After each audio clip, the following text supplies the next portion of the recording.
অপূর্বা, হ্যাঁ বলো। যারা সারা বছর একাদশী পালন করতে পারে না, কোন একাদশী পালন করলে সব পুণ্যফল লাভ হবে? তুমি খুব ভালো প্রশ্ন করেছো। আগামী 8ই ফেব্রুয়ারি রোজ শনিবার সেই একাদশী পড়েছে। আর এই একাদশী সম্পর্কে 4টা পুরাণে বর্ণনা করা হয়েছে। প্রথমত এই একাদশীর মাহাত্ম্য বর্ণনা করা হয়েছে ভবিষ্যত্তর পুরাণে, তারপরে গরুড় পুরাণে, পদ্ম পুরাণে এবং বিভিন্ন জায়গায় কিন্তু এই একাদশীর নাম বিভিন্ন ভাবে বলা হয়।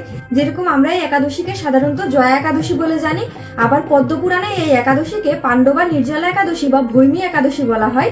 আর বিশেষত আমরা গ্রামে যারা একাদশী করি অনেকে এটাকে আমরা ভৈমী বা ভীম একাদশী বলি।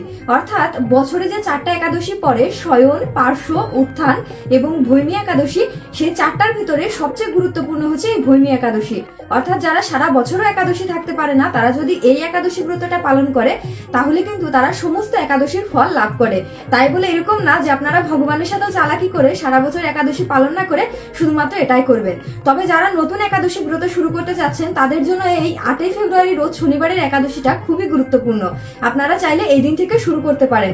এবং সবচেয়ে বড় বিষয়, আপনার যদি কোনো পাপের ফলে পৈশাচিক জন্ম প্রাপ্ত হওয়ার কথা থাকে, অর্থাৎ পিশাচ জন্ম প্রাপ্ত হওয়ার কথা থাকে, আপনারা এই একাদশী ব্রতটা পালন করলে সেই পিশাচ জন্ম থেকে মুক্তি প্রাপ্ত হবেন। তাই সবাই নিজে ব্রত পালন করুন এবং অপরকে ব্রত পালন করতে উৎসাহিত করুন এবং ভিডিওটা শেয়ার করুন। ধন্যবাদ সবাইকে।